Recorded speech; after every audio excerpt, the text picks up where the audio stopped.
Alhamdulillah hamdan rabbil alamin wa bihi nasta'inu ala umuri dunya wad din. Wassalatu wassalamu ala asyrafil anbiya'i wal mursalin sayyidina wa maulana Muhammadin wa ala alihi wa ashabihi ajma'in, amma ba'd. Yang sama-sama kita muliakan para asatid, para hujjaj, para tokoh masyarakat, bil khusus pengurus Masjid Al-Mujahidin, pengurus wilayah, bapak-bapak, abang-abang jemaah sholat subuh yang dirahmati Allah Subhanahu wa taala. Mari kita bersyukur kepada Allah dengan sama-sama mengucapkan lafaz alhamdulillahirabbil alamin. Mari kita sampaikan salawat dan salam kepada Rasulullah beserta keluarga, sahabat dan para pengikutnya hingga akhir zaman, dengan sama-sama mengucapkan lafaz Allahumma salli ala sayyidina Muhammad wa ala ali sayyidina Muhammad. Bapak-bapak, abang-abang yang dirahmati Allah, sebelum kita lanjutkan pembacaan kitab Asy-Syama'il Al-Muhammadiyah, mari kita niatkan membaca surat Al-Fatihah untuk yang pertama diri kita sendiri dan keluarga.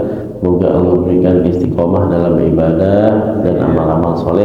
Semoga yang sakit Allah berikan kesembuhan, yang sedang mengalami kesulitan Allah berikan kemudahan, yang menunggu anak cucu keturunan Allah berikan kemudahan persalinannya, selamat ibu dan bayinya, yang sedang menunggu pekerjaan Allah berikan pekerjaan yang halal dan thayyibah, yang sedang menunggu jodoh Allah pertemukan dengan jodoh yang soleh atau solehah, dan yang sedang Allah berikan ujian terlilit hutang, Allah berikan rezeki yang melimpah ruah berkah sehingga dapat melunasi hutang-hutangnya. Dan juga tidak lupa kita niatkan Al-Fatihah ini untuk keluarga-keluarga kita yang berada di Rafah, Gaza, Palestina. Semoga yang wafat Allah terima sebagai syuhada, yang menjadi korban luka-luka Allah berikan kesembuhan yang sempurna, yang saat ini masih bertahan di tenda-tenda pengungsian Allah berikan ketabahan, kekuatan, dan insya Allah kemenangan. Ala hadiniyah wa ala kulli niyatin salihah. Al-Fatihah. A'udzu billahi minasy syaithanir rajim. Bismillahirrahmanirrahim. Alhamdulillahi rabbil alamin, arrahmanir rahim, maliki yaumiddin. Iyyaka na'budu wa iyyaka nasta'in. Ihdinas siratal mustaqim, siratal ladzina an'amta 'alaihim ghairil maghdubi 'alaihim waladdallin. Amin. Bapak-bapak, abang-abang yang saya cintaikan Allah, apa kabar semuanya, Pak? Ripun kabare. Damang sadayana. Kita lanjutkan baca kitab Syama'il Muhammadiyah. Kita terakhir kemarin telah membahas tentang apa yang biasa diminum oleh Rasulullah. Masih ingat apa ya? Yang biasa diminum oleh Rasulullah diantaranya al-hulwul barid. Ada yang manis dan dingin. Maksudnya apa? Maksudnya air dan madu. Air madu, ingat Pak ya? Ini bulan lalu soalnya nih. Ya, jadi review sedikit air dan madu. Nah, kemarin saya sampaikan apakah yang dimaksud barid atau dingin di sini betul-betul air es atau yang lainnya? Apa yang lainnya? Oh, cara menyampurkan madu ke air. Air dulu atau madu dulu gitu. Nah, itu kemudian nantinya disebut sebagai apa? Herbal panas, herbal dingin gitu. Nah, di sini al-hulwul barid ini maksudnya adalah yang memang dicampur dengan madu, tapi yang duluan adalah airnya gitu. Baik. Nah, di dalam penjelasan ini bahwa air dan madu itu cocok ya, cocok untuk semua penyakit. Jadi bukan berarti semua penyakit dapat disembuhkan dengan enggak, maksudnya cocok, nggak ada yang bertentangan gitu. Kan kalau misalnya kita minum obat ya, yang sakit kepala minum obat sakit kepala, nanti misalnya kena liver atau apa gitu kan. mungkin nggak cocok. Tapi kalau obat-obat yang biasa dikonsumsi oleh Nabi Muhammad itu penelitian para dokter dan tabib ya yang mendalami tentang herbal juga, itu mayoritasnya banyak yang cocok untuk semua penyakit, tapi hanya cocok aja. Adapun kesembuhan semuanya tawakal pada Allah Subhanahu wa taala gitu kan. Memang prinsip akidahnya seperti itu. Nah, kemarin kita sudah menyebutkan juga bahwa manfaat air dan madu diantaranya bisa menurunkan berat badan atau membakar lemak, termasuk ya, tambahan energi, membersihkan kulit ya. Ini jadi sangka-sangka nih, membersihkan kulit. Sering-sering kalau misalnya kulitnya kan barangkali ada kulit mati gitu kan, macam-macam deh. Nah, karena apa? Karena memiliki sifat antibakteri ya, anti jamur ya. Menyembuhkan jerawat juga, mengurangi jerawat. Termasuk juga detoksifikasi banyak racun barangkali dari hasil makanan ya, makanan minuman yang sehari-hari kita minum yang mungkin ada pengawet, mungkin pengolahannya kurang baik gitu kan, detoksnya ya, itu jadi racun tuh makanan-makanan sebagiannya. Nah, detoksnya itu dengan minum air madu ya, sederhana aja sih caranya Pak, air campur madu udah jadi detoksifikasi gitu. Kemudian bagus untuk metabolisme. Selanjutnya diantara yang suka Rasul minum yaitu susu ya, susu. Nah, bahkan di sini dijelaskan tidak ada yang dapat mengimbangi atau tidak ada yang setara dengan satu porsi makan dan minum kecuali segelas susu. Ya, jadi kalau kita minum susu itu ya muatannya, kandungannya itu bisa setara dengan makan dan minum gitu. Kalau makan dan minum kan jelas Pak, ya ada karbonya, ada proteinnya, macam-macam. Nah, itu yang bisa mengimbangi adalah susu. Nah, manfaat susu di sini kita di antara referensinya ya Dr. Zainul Akbar itu kan cocok atau bagus untuk tulang dan gigi ya, untuk kesehatan tulang dan gigi sering-sering minum susu. Cuma begini Pak, ini kan ada guru kita Syekh Musad suka ngimamin ya? Enggak ya, kadang-kadang ya, kalau didorong biasanya, tapi enggak maju sih biasanya beliau. Kalau didorong baru maju, kalau enggak. Jadi beliau itu memang dari masa kecilnya nampaknya sangat menjaga makanan dan minuman, sehingga sensitif banget. Lidahnya itu hafal tuh mana yang asli, mana yang enggak ya. Waktu itu kita belikan salah satu ada merek susu gitu kan, pas minum wah ini kayaknya bukan asli merek campurannya. Terus dicoba diolah sama beliau, iya nih bukan asli.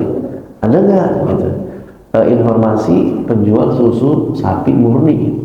Akhirnya dapatlah Pak Andang Sofian yang punya Blooming, mereka Blooming di sini Sakura, punya langganan di Cibubur. Pas lagi ke sana ingat sama Syekh kan, dia kan ikut mim juga tuh, ingat sama Syekh dibeliin susu. Nah, kata Syekh ini jauh lebih baik, tapi nampaknya ditambah air. Jadi hafal banget, kayaknya ditambah air nih biar mungkin muatannya lebih banyak gitu. Karena yang asli itu kan tingkat kentalnya saya udah hafal lah kayak gitu. Nah, ini yang dimaksud dalam hadis adalah susu yang memang betul-betul murni gitu. Makanya Pak ya, bukannya kita meremehkan, enggak, kita husnuzon, ikhtiar aja. Makanya mungkin kebanyakan kita juga rutin minum susu, tapi kok nggak terlalu banyak manfaat efeknya gitu. Ternyata ya itu ada mungkin kandungan pengawetnya, juga campuran-campurannya, jadi nggak asli gitu. Kata beliau, saya nanya, maksudnya asli itu yang antum mau seperti apa, biar kita coba carikan. Kata beliau, kalau bisa yang susu perahan, Bismillah gitu. Jadi gitu. Jadi nanti kita yang olah lagi. Kalau ada yang perahan. Kira-kira bapak-bapak ada informasi nggak sekitaran Koja itu penjual susu murni? Kalau ada bagus Pak. Jadi buat konsumsi keluarga. Ada nggak? Info. Kambing. Susu sapi nggak apa-apa. Kalau kambing kan mahal ya. Kalau untuk harian kan mungkin nggak semuanya mampu. Susu sapi ada informasi. Ya, nah bagus tuh kalau ada. Udah nggak ada lagi ya? Kalau di timur dekat Cibubur banyak ya, masih banyak yang jual. Kalau di Mesir itu ini Pak, apa, keliling, susu keliling. Jadi dijual itu biasanya jam sekian sampai jam sekian karena kan cepat basi ya. Nah itu dijual pakai plastik. Ada juga yang kadang-kadang pakai pendingin. Nah, biar sekedar menjaga ini aja ya, biar nggak langsung basi. Kita rutin tuh dulu waktu mahasiswa, memang rutin. Susu sapi, susu kambing, susu kerbau, jamus, ya. Bakor, jamus, sama konam. Nah, jadi rutin dulu kita. Makanya pas beliau kesini, kemudian yang dicari susu murni, saya nggak heran karena kami dulu juga sama waktu mahasiswa tuh tukang susu Laban, Halib ya, Halib, Laban itu kita langsung berhentiin. Nah, bang berhenti. Amu, kalau di sana kan paman ya, amu. Nah, baik, itu bagus untuk tulang dan gigi. Itu udah di Mesir anaknya Pak? Iya, coba tanya tuh. Susu beruang. Susu beruang. Emang ada susu beruang di sana? Di sini saya ada. Oh iya. Nestle. Iya. Emang susu beruang itu tipu-tipu Pak ya? Ya tipu-tipu. Dalamnya susu sapi, tapi katanya susu beruang. Baik, manfaat susu, kesehatan tulang dan gigi. Kemudian bagus untuk pemulihan tubuh dan otot, ya. Otot. Kemudian biasanya kalau minum susu itu tidurnya lebih nyenyak, ya, menyehatkan jantung, bagus untuk imunitas dan otak, gitu ya. Nah, termasuk Pak ya, berkaitan dengan imunitas dan otak itu. Diingatkan juga bahwa para penghafal Al-Quran itu ternyata memang menjaga banget makanan, jaga banget. Beliau juga pernah menyampaikan, saya nggak pernah saya beli frozen katanya. Jadi kayak ada yang dibekukan, bakso atau apa gitu, sosis. Saya kalau makan daging, beli daging yang segar langsung aja. Gitu. Ayam yang segar gitu, bukan yang frozen kata beliau. Karena saya nggak tahu bagaimana nyembelihnya apa. Makanya iya, emang menjaga apa yang masuk kata beliau. Orang tua ibu saya tuh menjaga makanan yang masuk. Wah, pantes saya bilang. Pantesan nih, cerdas, cepat hafalannya gitu kan. Kuat, jaga makanannya. Dan saya juga pernah dengar itu satu kesempatan Ustadz Adi Hidayat ya pernah bilang beliau bahwa di antara mungkin ya pertanyaannya tuh gimana sih Ustadz Adi bisa sekuat itu hafalannya, mungkin gitu ya pertanyaannya. Saya mengira itu pertanyaannya, sehingga jawabannya kata beliau di antara yang dulu menjadi kebiasaan ibu beliau adalah ketika beli ayam, ibu beliau nggak pernah beli ayam yang udah mati gitu di pasar, tapi beli yang hidup, kemudian diminta sembelih, diarahkan cara sembelihnya sama ibunya beliau, baca Bismillah, Allahu Akbar, kemudian sembelih, memastikan bahwa ayam itu halal, ya. Kalau kita sekedar beli kemudian udah mati di pasarnya, kita nggak tahu tuh para penyembelih. Makanya kan muncul usaha-usaha baru, sembelih halal gitu ya, atau apa namanya, usaha akikah halal, ada halalnya dibawa-bawa gitu. Ya kan, akikah halal, padahal mungkin aja orang, sebagian masyarakat tuh nggak kepikiran bahwa sebagian, ya nggak semuanya, sebagian yang punya usaha akikah itu belum tentu memperhatikan kehalalannya. Bisa jadi sekedar sembelih doang, saking banyaknya pesanan. Nah, saya pernah dapat cerita juga, ada usaha akikah itu di mana ya, di Bekasi atau di Jakarta Timur. Itu saking banyaknya, kemudian ada kayak bukan gudang, maksudnya emang mungkin sebesar masjid ini, itu banyak banget, sekali apa namanya, sekali nyembelih langsung berat. Nah, ini dia pakai apa, bismillah dulu apa enggak, takbir dulu apa enggak, ya, jadi deg-degan gitu tentang kehalalannya. Nah, itu penting ya. Jadi yang dimaksud di sini, laban susu adalah susu murni. Baik, kita lanjutkan. Bab ma jaa fi syurbi Rasulullah sallallahu alaihi wasallam. Apa? Bab yang sebelumnya tadi itu syarabi Rasulullah. Bab tentang syarab. Syarab itu apa yang diminum. Yang sekarang bab syurb. Syurb itu cara, ya, cara minum. Kalau sebelumnya apa yang diminum, sekarang cara minumnya gitu. An Abdullah ibni Abbas, ya, anna Nabiy sallallahu alaihi wasallam syariba min Zamzam wa huwa qa'imun.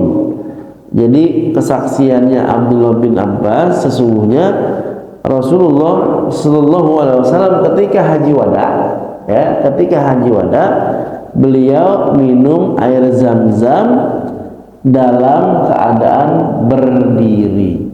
Nah, jadi beliau minum air Zam-Zam dalam keadaan berdiri. I'lam, penjelasan.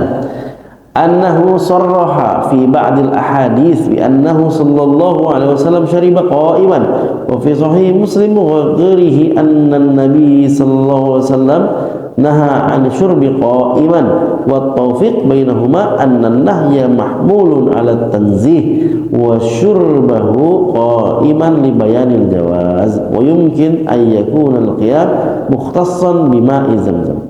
Jadi begini, kita menghadapi apa, hadis-hadis yang bagi kita bertentangan, ya. Dalam sebagian hadis dijelaskan Rasul minum berdiri, Pak. Tapi bapak-bapak pernah dengar nggak, Pak, hadis larangan minum berdiri? Benar ya, Pak, ya? Ya. Bagaimana menyocokkan kedua hadis yang nampaknya bertentangan ini? Nantinya kalau nggak dijelasin, Pak, akan dipahami gimana sih hadis Nabi pelin-pelan. Yang satu Rasul minum berdiri, yang satu melarang berdiri. Gimana tuh? Ada khusus, Pak, disiplin ilmunya, namanya mukhtalaful hadis atau mukhtaliful hadis. Hadis-hadis yang secara zahir, secara lahir bertentangan nampaknya, tapi kemudian dibahas oleh para ulama khusus. Hadis-hadis yang seperti itu dijadikan satu buku seperti itu. Nah, bagaimana nih merespon hadis Nabi minum berdiri dan hadis larangan minum berdiri? Di sini disebutkan bahwa larangan minum berdiri itu bukan haram, ya, tapi hanya sebaiknya, gitu. Sebaiknya tidak seperti itu. Jadi memaknainya seperti itu. Adapun Rasul minum berdiri untuk menjelaskan kebolehannya. Jadi bukan haram juga minum berdiri, gitu. Yang tadi, ya, bahwa janganlah diantara kalian minum dalam keadaan berdiri. Jangan di sini bukan maksudnya haram, ya. Tapi sebaiknya tidak. Ya. Adapun kenapa nggak sampai haram? Ya, karena Rasul pun pernah minum berdiri. Nah, Rasul minum berdiri untuk satu, kata para ulama, menunjukkan kebolehannya, atau yang kedua minum berdiri dilakukan Rasulullah khusus ketika minum air Zam-Zam. Jadi bapak-bapak, saya suka ngelihat itu ya bagus ya, maksudnya mungkin menjaga kesunahan atau menjaga yang memang lebih dianjurkan. Saya melihat beberapa jamaah umroh itu kalau lagi minum Zam-Zam kan suka ya bawa tumbler kecil gitu, atau memang ngambil di gelas plastik yang disediakan oleh DKM Madinah atau Mekah gitu. Nah, ketika minum dia jongkok dulu tuh. Padahal boleh minum berdiri gitu. Karena Rasul lakukan itu. Lebih baik dulu atau gimana? Nah, belum selesai. Masih banyak hadisnya. Baik. Saya lanjutkan ya. Nanti ada tuh di setelah hadis-hadis dibaca ada penjelasannya. Baik. Hadis berikutnya ya. An Amr ibn Shu'aib an abihi an jaddihi, dari Amr bin Shu'aib dari bapaknya dari kakeknya, qala ra'aitu Rasulullah sallallahu alaihi wasallam yashrabu qa'iman wa qa'idan. Aku pernah melihat Rasulullah sallallahu alaihi wasallam minum berdiri, aku juga pernah melihat beliau minum duduk. Nah, jadi ada hadisnya nih ya. Aina diron di bayanil jawaz wa humilan nahyi anhu ala tanzih wa li daruratil wa aw li khususiyatin. Disebutkan Rasul minum berdiri itu dalam penjelasannya jarang-jarang ya Pak. Nah, jadi begitu Pak Maman, kalau kita lagi baca kitab hadis, biasanya di hadis berikutnya dapat yang baru, kemudian di hadis berikutnya ada lagi penjelasan tambahan, lama-lama lengkap juga. Nah, jadi di sini kesaksiannya sahabat pernah menyaksikan Rasul itu minum berdiri, pernah menyaksikan Rasul minum duduk. Dijelaskan di sini yang berdiri itu jarang, Rasul minum berdiri jarang, atau hanya sekedar menjelaskan kebolehannya ya. Nah, yang tadi sudah dijelaskan bahwa larangan jangan kalian minum sambil berdiri itu bukan haram, tapi sebaiknya dihindarkan. Misalnya kalau bisa duduk ya duduk gitu. Nah, kemudian waqa'idan, adapun dalam kondisi duduk, ai miraron katsiratan li bayanil afdal wal wajhil akmal wa adatihi al ajmal. Nah, adapun dalam kondisi duduk ya, ketika beliau minum duduk, ini maksudnya yang paling sering dilakukan oleh Rasulullah. Nah, dan juga untuk menjelaskan yang paling afdal, yang paling sempurna, yang paling bagus gitu. Wa amma ma qila min anna Nabi sallallahu alaihi wasallam munazzah an fi'lil makruh fa kaifa syariba qa'iman fa mardudun li annahu idza kana li bayanil jawaz fa wajibun alaihi fa kaifa yakunu makruhan. Di sini juga ada kejelasan lagi bahwa minum berdiri itu ada yang menghukumi sebagai makruh ya, tapi dibantah oleh sebagian ulama. Bagaimana kita menghukumi minum berdiri itu makruh kalau Nabi pernah melakukan? Nabi makruh. Nah, nggak mungkin kan kita mengatakan wah Nabi melakukan hal yang makruh gitu. Nggak mungkin tuh. Nabi itu kan maksum Pak. Kalau ada yang jelek, ada yang makruh kan dibenci Pak. Pasti ditegur sama Allah. Artinya Pak, mulai saat ini Pak, kalau nanti barangkali ada perdebatan, ada larangan, teguran yang tegas kencang perihal minum berdiri, dijelaskan aja. Rasul pernah minum berdiri, dan kalau antum mengatakan minum berdiri ini makruh, apakah Rasul melakukan yang makruh? Kan nggak mungkin. Nah, itu boleh, tapi ya, jadi minum berdiri itu boleh, tapi dijelaskan lagi biar enak dijelaskan bahwa ya kalau bicara afdol emang duduk. Kalau bicara yang sering dilakukan Rasulullah memang duduk. Terus kenapa ente minum berdiri? Ini lagi buru-buru satu misalnya. Kenapa ente minum berdiri? Nah ini kan kita lagi kondangan di gedung, nggak ada tempat duduknya. Tambah itu bukan minum aja. Nah iya, apa Pak? Keuntungannya Pak? Keuntungannya kita mengetahui bahwa Rasul pernah minum berdiri kalau bapak-bapak lagi kondangan. Kagak pusing Pak. Ya, coba kalau pengetahuan hadisnya hanya larangan minum berdiri, ya harus duduk, cuma satu itu doang untuk pengetahuan hadisnya, bapak pusing mulu kalau kondangan, jongkok mulu. Lagi pula jongkok pula, kan yang dianjurkan duduk gitu kan. Nah jadi alhamdulillahnya ternyata Nabi kita tuh variannya tuh banyak caranya. Kemarin saya lagi murojaah tuh di Al-Muhajirin tentang cara duduk, kan kita udah belajar tuh cara duduk Nabi.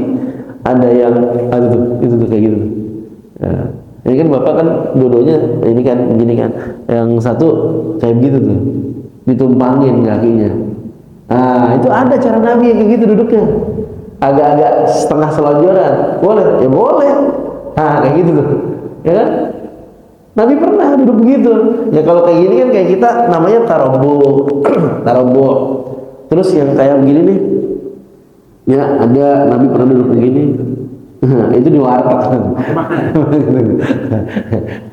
Di apa agak sedikit jongkok ya. Tapi masih nampaknya kayak jongkok tapi duduk. Jadi beruntungnya kita ketika membaca berbagai aneka cara Nabi duduk, berarti kan fleksibel aja. Adabnya tergantung di mana kita. Iya, kalau di Mesir ada cara duduk yang bagi orang Mesir ya tanda kutip haram gitu. Jangan itu duduk begitu karena nampak seperti bos gitu kan. Kan beda-beda tuh adatnya. Jadi sesuai dengan di mana kita berada. Nah, ini juga kita nemuin ada berdiri, ada duduk. Nah, coba kalau kita berhenti belajar ya, berhenti baca, berhenti dengar hadis cuma pada sampai larangan minum berdiri, ya selesai hidup kita. Ya, jadi jangan hentikan belajar, jangan berhenti dengerin hadis gitu.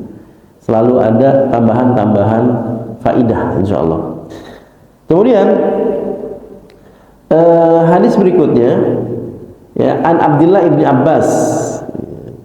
Abdullah bin Abbas qala Sakti Abdullah bin Abbas by the way, Pak. Kenapa kita dapat banyak riwayat juga di antara Anas bin Malik? Saya sering menjelaskan ya Pak ya, Anas bin Malik itu sahabat plus khodim.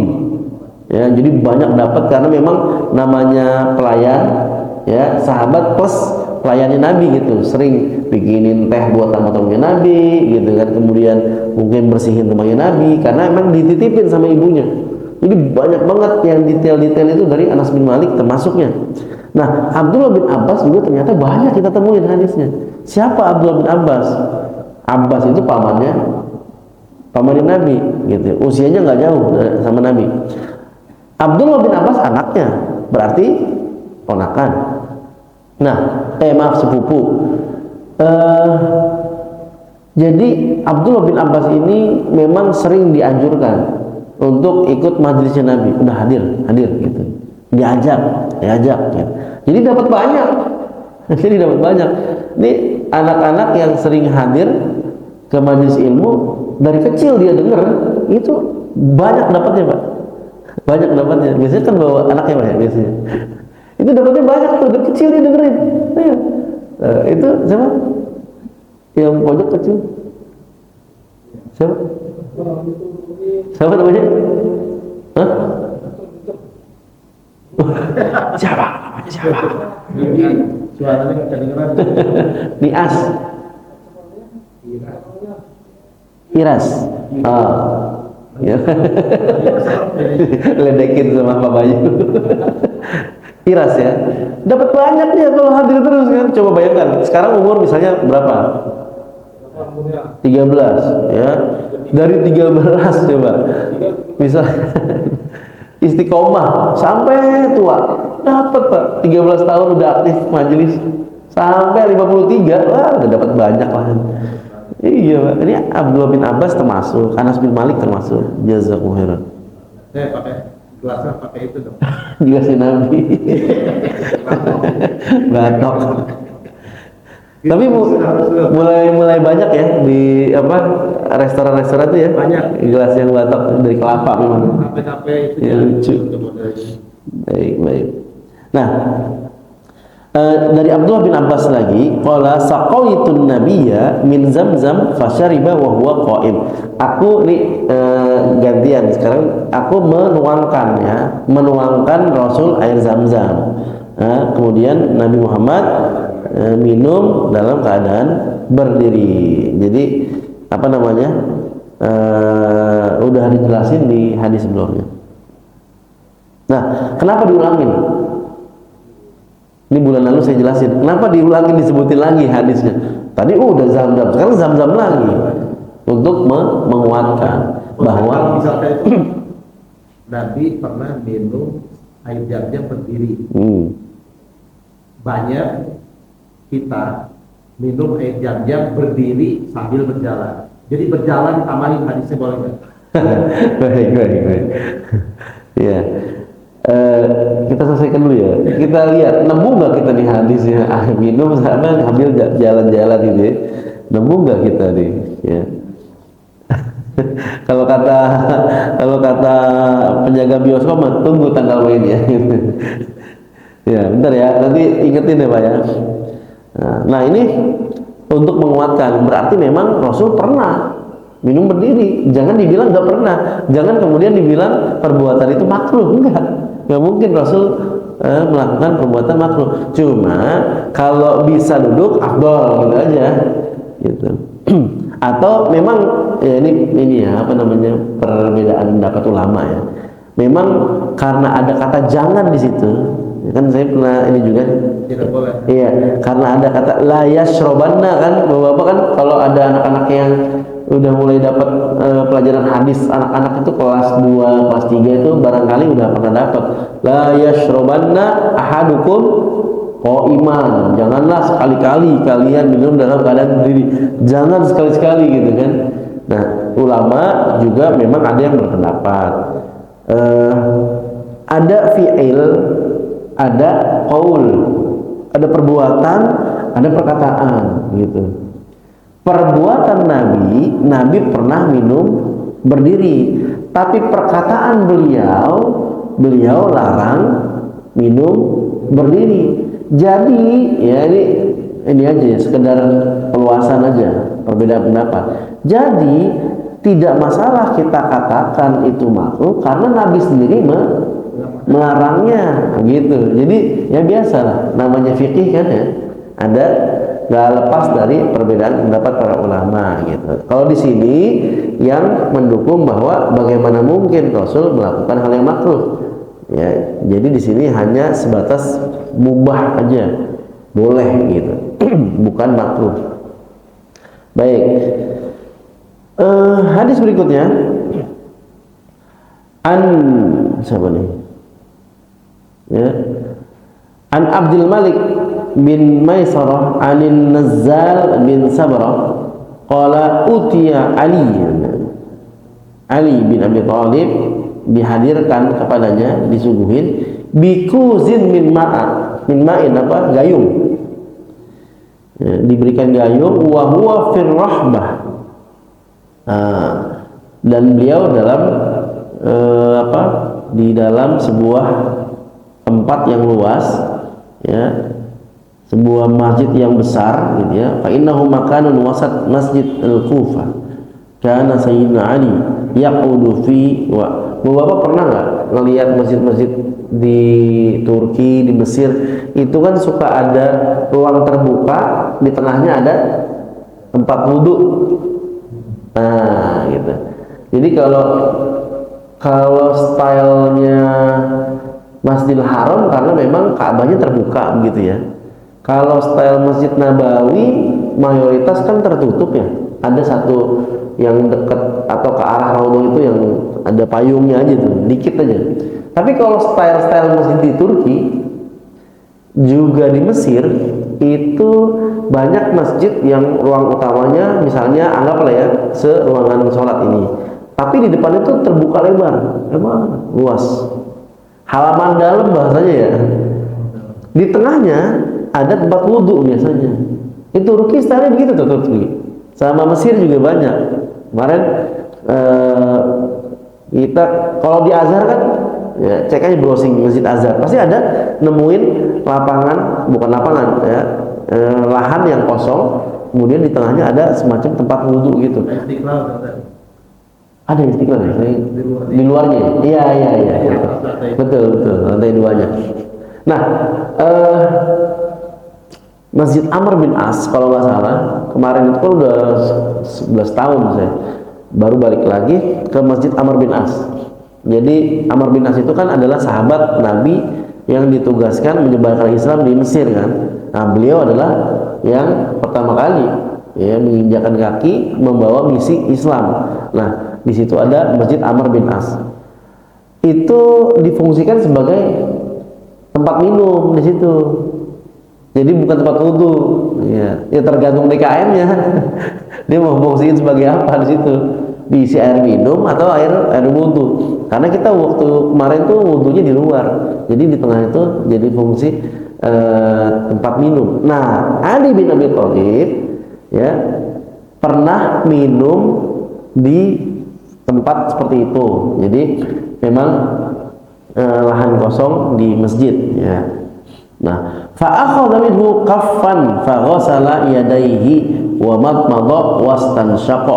Kemudian beliau ngambil segini nih. Ya. Di apa? Ada wadahnya, minum kemudian dituangin segenggam gitu ya. Nah, lalu mencuci tangannya, kemudian madmadah kumur-kumur langsung dihirup gitu. Kumur-kumur langsung dihirup. Nah, itu kan dalam mazhab Syafi'i cara wudhu yang bagus seperti itu. Kumur-kumur, sisa airnya itu kemudian disedot. Tapi juga jangan terlalu dalam gitu kan. Nah, kenapa nggak terlalu dalam? Ya, ada yang terbiasa, ada yang nggak terbiasa. Kalau yang terbiasa boleh.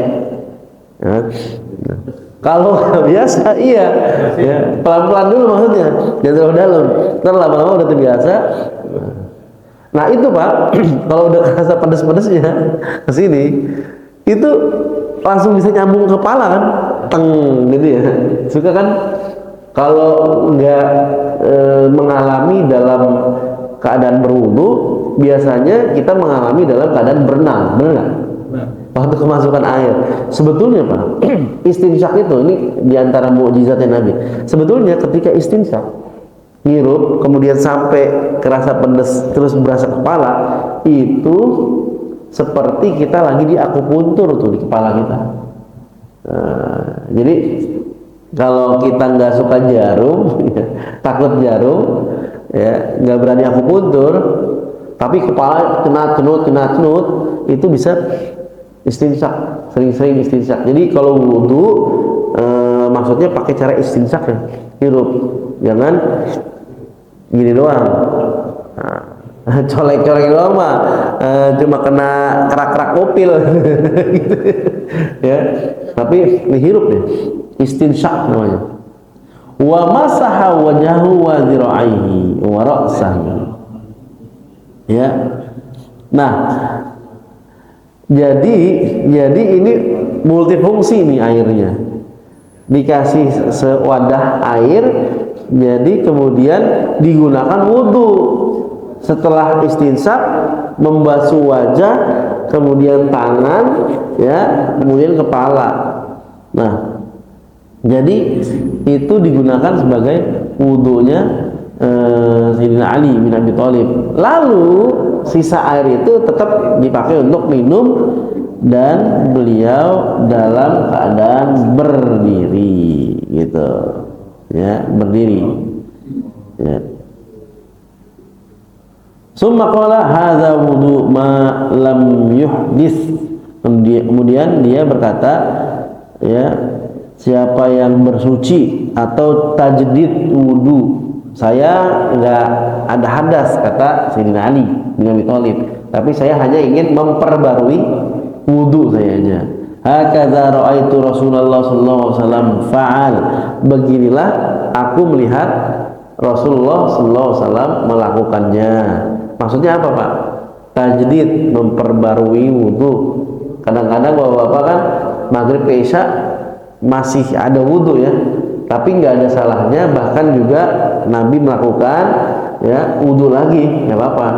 Nah, ini kita dapat juga sih kebiasaannya, dan memang kayaknya rutin Syekh Musad Ghanim itu selalu memperbarui wudu ya, jadi batal nggak batal beliau selalu wudu terus gitu ya. Dan itu dilakukan oleh Rasulullah SAW ya. Kata siapa? Kata Sayyidina Ali bin Abi Thalib. Beginilah Rasulullah melakukannya, walaupun nggak batal, nggak berhadas, beliau wudu lagi. Dan dari air yang digunakan wudu itu boleh diminum gitu.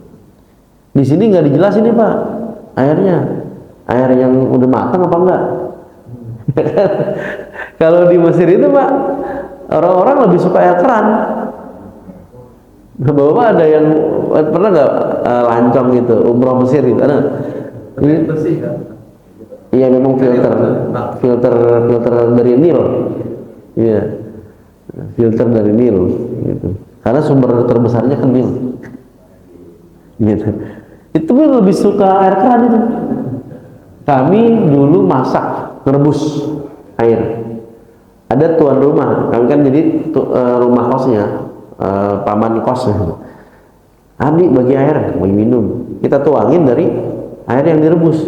Pas diminum, apa nih? Ya air lah gitu. Kok begini rasanya? Kerasa. Air direbus kerasa. Emang kenapa? Ini bukan air biasa nih. Kita memang rebus rutinnya, baru diminum. Enggak, dari keran aja, saya minta dari keran. Ambilin, ini, iya, saya tuangin di gelas, tahan katanya, ini lebih suka air keran ya. Enggak, udah di itu kali, udah di apa namanya? Filter. Filter. Jadi dia filter pusat, jadi pemerintah yang ngurus. Dia kan memang kayak pumpnya, kayak pumpnya. Iya, langsung itu begitu. Ya, wallahu alam itu gimana tingkat sterilisasinya, filternya gitu kan. Yang jelas lebih suka air keran mereka tuh. Soalnya kita kan masih di ancam ini. Iya. Ya. Baik. Ya. Jam berapa nih? Udah syuruk belum? Belum. Berapa menit lagi? 5 menit. Masih lah, bisa ya, baca ya. Lanjut. Anas bin Malik, dari Anas bin Malik, anna Nabi sallallahu alaihi wasallam kana yatanaffasu fil ina'i thalathan idza syariba wa yaqul huwa amra wa arwa. Jadi Rasul sallallahu alaihi wasallam ketika minum itu beliau 3 kali nafas. Bukan dihembuskan di dalam, bukan. Tadi minum kan? Tadi, udah sekali kan tadi? Nah, terus minum lagi dikit. Dua kan? Minum lagi gitu. Jadi nggak sekaligus. Cara minum Nabi itu. Nah, cuma dijelaskan. Iya. Nggak boleh kan? Iya, jangan. Sebaiknya dihindari. Contohnya. Ini contohnya begini, kan bismillah, alhamdulillah, bismillah. Alhamdulillah. Napas dulu gitu. Bismillah. Alhamdulillah. Bismillah. 3. 7 kali. Kalau 7 kali kenyang. Obat sakit perut. Ya. Nah, di sini ya Kata Anas bin Malik, ya, Rasul itu bernafas 3 kali ketika beliau minum. Penjelasan, warada bisanadin hasan, sanadnya hasan, ya, di bawah sahih gitu. Annahu sallallahu alaihi wasallam kana yashrabu fi 3 anfas, 3 kali nafas. Wa idza adna sallallahu alaihi wasallam al-ina ila fihi sammallah. Ya, ketika udah dekat Rasul mengucapkan bismillah, ya. Wa idza akharahu hamidallah. Kalau udah selesai alhamdulillah. Ya, yaf'alu dzalika 3, 3 kali diulangi gitu. Kemudian warada anna sallallahu alaihi wasallam naha 'anil 'abdi nafsan wahidan. Dan ada riwayat Rasul melarang minum 1 kali enggak. Ya, blok habis. Ada riwayat yang melarang itu. Lagi haus. Iya. Nah, itu biasanya habis main futsal tuh, futsal. Ya, habis futsal capek, gerok gitu. Dia sambil jalan, sambil berdiri. Air dingin lagi, jantungnya beku. Nah, Itu berlaku untuk makan boleh nggak begitu? kalau makan kan emang kita pasti satu suara. Begitu. Bismillahirrahmanirrahim. Alhamdulillah. Oh, kalau makan di awal. Oh, nggak bisa ya? Kalau mau boleh. Boleh ya? Ya kan boleh, nggak ada salahnya kan. Bismillah. Kalau bareng-bareng nggak bisa. Ya, ya.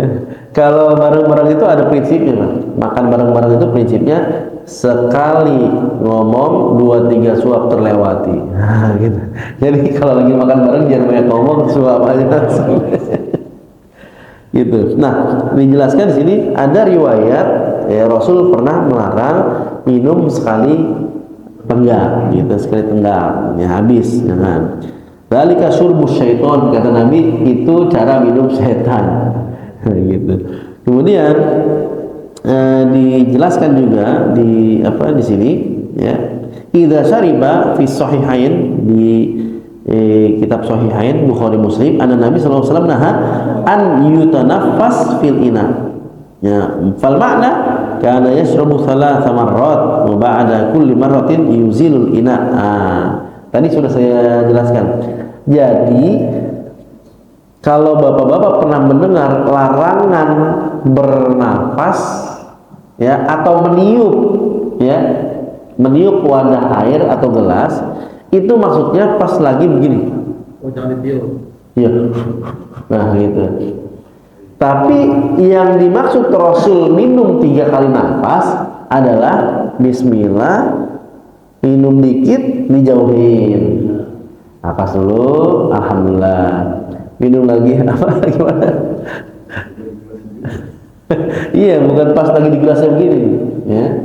Jadi yang dimaksud bernafas dalam hadis itu tenggak, bismillah, jauhin, alhamdulillah. Enggak, bismillah, jauhin, alhamdulillah. Enggak, bismillah, jauhin. Ya, enggak begini juga, bismillah, alhamdulillah. Nggak usah lebay-lebay gitu, enggak, biasa aja gitu. Kelihatannya nanti aneh gitu. Iya, aneh. Ngapain sih, Bang? Ini Rasul begini kalau minum. Enggak gitu juga kali, Bang. Biasa aja gitu. Bismillah ini. Bismillah gitu. Nah, baik. Nah, jadi yang dimaksud nggak boleh itu yang di dalam, niup. Kalau panas, makanya juga sebetulnya kalau lagi panas banget, ya, kalau kata orang Jawa panas pol gitu, itu memang nggak boleh diminum kan. Nungguin adem gitu dikit, ya. Anget boleh. Kalau panas banget ya lodoh, ini nggak boleh. Biar adem tiupin, nah itu yang nggak boleh. Nggak boleh ya, Ini nggak boleh. Baik. Jadi 3 kali itu ya. Kenapa? Mandi doa dulu terus tiupin ke air panas. Beda. Itu nanti tuh, itu beda. Beda. Iya.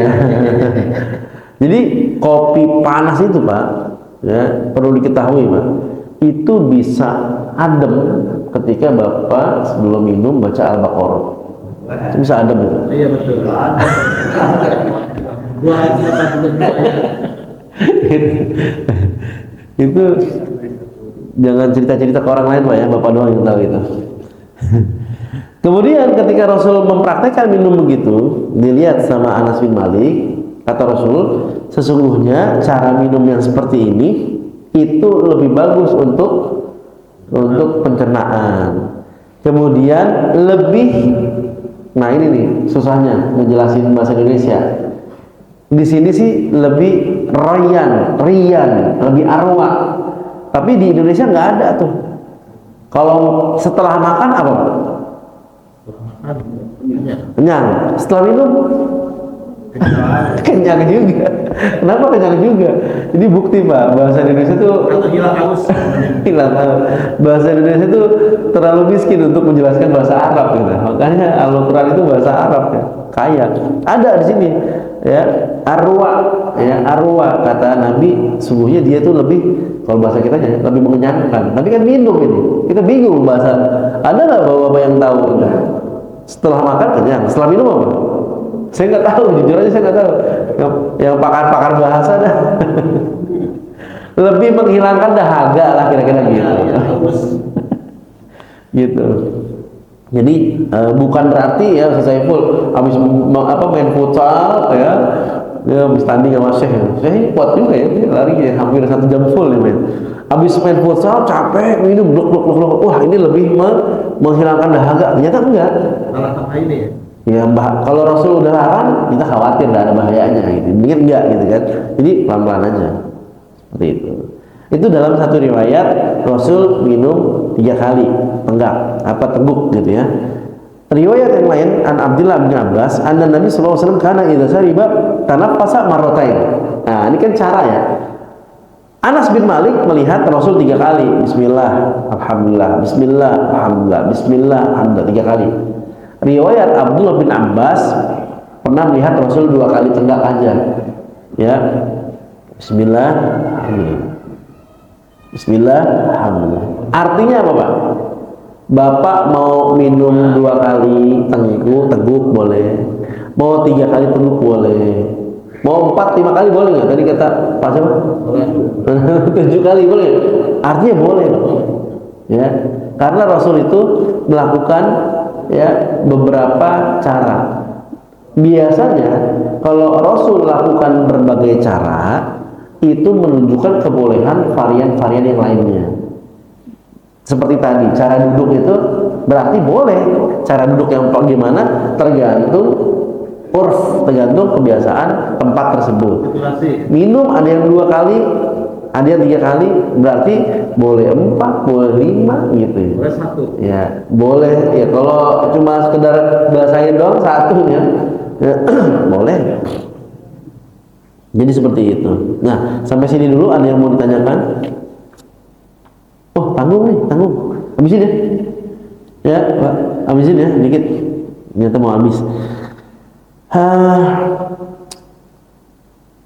An Abdurrahman bin Abi Hamzah an jaddati Kabsyah qalat dakhala alayya Nabi sallallahu alaihi wasallam fashariba min qirbatin mu'allaqah qa'iman faqumtu ila fiha fa qata'tuha. Jadi Rasul sallallahu alaihi wasallam minum menggunakan kirbah.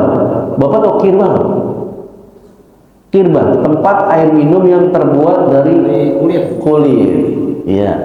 Kalau di Depok ada pengusaha yang membuat kirbah. Ya, tempat minum dari kulit. Nah, beliau minum dalam keadaan berdiri.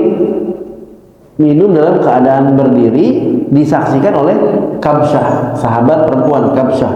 Minum dalam keadaan berdiri. Lalu setelah beliau selesai minum dalam keadaan berdiri, kirbahnya ditaruh, beliau sobek kirbah, ya, bekas minumnya Rasul. Apa Pak namanya Pak? Tabarukan. Ya, ini bekas bibirnya Rasul Sallallahu Alaihi Wasallam.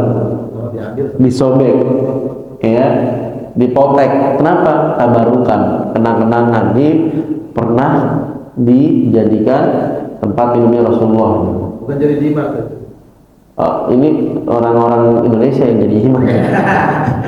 Kalau orang dulu kan tabarukan. Ya. Gitu. Tabarruk. Qala Nawawi wa qat'uha famil qirbah liwajhain. Ahaduhuma ay antasuna mawdi'an asabahu famil Rasulullah an yubtadala wa yusammahu kullu ahadin wa tsani ay yahfazahu litabarruk, ya. Ya, jadi tabarruk, ya. Ya. Untuk apa? Istisqa, wasilah kesembuhan. Tapi Nabi, Nabi, jangan kemudian nanti selesai taklim dipecahin nih, jelas. Nah, buat apa? Bekasi adik? Jangan. Saya bukan siapa-siapa gitu. Kan kok, maaf ya Pak ya, kalau mungkin di sebagian pesantren atau mungkin pecinta-pecinta kiai habaib itu masih ada yang begitu tuh, tabaruknya ke bekas minum airnya, ada gitu ya. Sebagian ya, sebagian ulama. Katanya nggak boleh dibuang minum. Iya, iya. Sebagian setuju, sebagian nggak setuju gitu. Tabaruk bidzat. Tabaruk bidzat itu namanya. Tabaruk dengan fisik.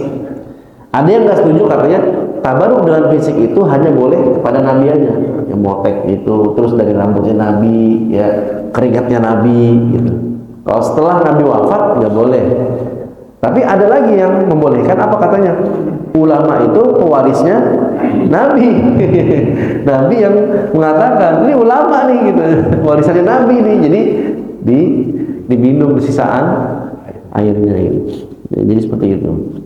Itu saya nggak kemudian menyalahkan keduanya, karena dua-duanya pendapat ulama, ada yang beda pendapat aja gitu. Kemudian hadis berikutnya dari Anas bin Malik, yatanafas fil ina thalathan wa za'ama Anas anna Nabi sallallahu alaihi wasallam kana yatanafas fil ina thalathan. Ya, ini tadi sudah dijelaskan ya tentang minum 3 kali nafas. Kemudian dari Anas bin Malik lagi, anna Nabi sallallahu alaihi wasallam dakhala ala ummi Sulaim wa qirbatun mu'allaqah fa shariba fi fammil qirbah wa huwa qa'im fa qamat ummu Sulaim ila ra'sil qirbah fa qata'atha. Nah, sama kalau tadi Kabsyah, sekarang Ummu Sulaim, ya, melihat Nabi minum dari qirbah, ya, kemudian dipotong qirbahnya, tabaruk, ya, hadis terakhir. Qala an Aisyah binti Sa'ad bin Abi Waqqas, bukan Aisyah istri Nabi, bukan, tapi anaknya Sa'ad bin Abi Waqqas, an abiha, dari bapaknya, anna Nabi sallallahu alaihi wasallam kana yashrabu qa'iman. Nabi minum berdiri gitu ya. Wa qala ba'dhum Ubaidah bintu Nabi. Jadi kesaksian Sa'ad bin Abi Waqqas itu Rasul minum dalam keadaan berdiri, kadang-kadang berdiri. Baik, ada yang mau nanya? Tadi apa, Pak? Ya, ya, di hadisnya kan sudah sampai berdiri, tapi di dalam praktek banyak sambil berdiri sambil jalan. Iya. Maksudnya itu berarti nambahin. Nah, namanya itu improvisasi sunnah. Improvisasi. Jadi itu termasuk dilarang nggak? Takutnya Iya. dilarang lagi. Ya. Di sini yang kita baca sampai tuntas hadisnya ternyata nggak ada keterangan Sambil jalan. sambil jalan. Iya, Gitu. nggak boleh kan? Nggak ada Iya, sambil jalan, jalan. iya. Ya. Maka caranya dua. Ya, yang afdol dulu. Afdol, lebih sempurna, lebih mengenyangkan. Yang boleh Berdiri. berdiri, gitu aja. Dulu kalau dulu orang tua tuh Kalau sampai olahraga sampai emang gitu ya. Ya, saya belum pernah menemukan ada contoh seperti itu, sehingga kalau ada, kayaknya nggak ada juga pengharamannya. Saya belum pernah juga menemukan, jangan kalian minum sambil jalan atau sambil agak berlari kemudian jadi haram, belum pernah juga dapat larangannya. Nah, jadi kalau yang nggak ada pengharamannya itu, ya kita jelas nggak bisa mengharamkan. Makanya gini Pak, ini perluasan aja. Ini pengalaman nggak sih? Ya, perluasan aja. Kenapa ada ulama yang kemudian tidak berani mengharamkan rokok, hanya sebatas makruh? Kenapa? Karena di Al-Quran nggak disebutin haramallahu syajair. Iya, gitu. Allah mengharamkan rokok, nggak disebutin tuh rokoknya. Makanya ada ulama yang nggak berani saya ngaramin, Allah aja nggak nyebutin, ya begitu. Nah, itulah apa namanya, kalau nggak ada larangan, jangan kalian minum sambil jalan, sambil berdiri. Kalau nggak ada yang nemuin larangan secara letteras itu, jadi nggak bisa sampai tingkat haram. Tapi ada ulama yang wah kalau ngomongin rokok misalnya ini begini ya, ada yang jangan cebloskan dirimu dalam kebinasaan, kandungan rokok bla bla bla, ini udah tingkat haram. Jadi itu perbedaan pendapat ulama. Kalau tadi kan tentang minum sambil olahraga, ya sejujurnya saya belum dapat ya minum sambil lari. Yang jelas tadi ya sekali teguh habis nggak boleh, karena kata Rasul itu cara minum syaitan seperti itu. Barangkali Ustaz Saiful pernah ada referensi Ustaz minum sambil diri itu sambil jalan sambil lari. Saya belum pernah dengar sih larangan yang mengharamkannya. Jadi kalau lari sih jangan, tapi kalau jalan sambil jalan banyak ya. Iya, kalau dulu di pesantren saya sering ditegur, ada santri sambil jalan sambil minum. Diberitahin sama ustaz kami tuh duduk, Ya. ini duduk, minum sambil jalan kayak kambing gitu. Bahasanya begitu. Apakah itu berdasarkan dalil beliau yang pernah dipelajari kemudian melarang, atau memang sekedar beliau mengajukan duduk aja gitu? Wallahu a'lam. Coba nanti saya cross check ulang apakah ada yang tekstual. Ada lagi tentang cara minum? Ada? Tidak ada? Aman ya? Baik. Alhamdulillah, apa yang diminum Rasul dan cara minum Rasulullah sudah kita pelajari. Mudah-mudahan di kehidupan harian kita tuh bisa nyontoh bagaimana cara minum Nabi dan apa yang biasa diminum. Kita tutup dengan surat Al-Asr dan kafaratul majlis. Bismillahirrahmanirrahim. Wal 'asr innal insana lafi khusr illal ladzina amanu wa 'amilus solihati wa tawasaw bil haqqi wa tawasaw bis sabr. Subhanakallahumma wa bihamdika asyhadu an la ilaha illa anta astaghfiruka wa atubu ilaik. Assalamualaikum warahmatullahi wabarakatuh.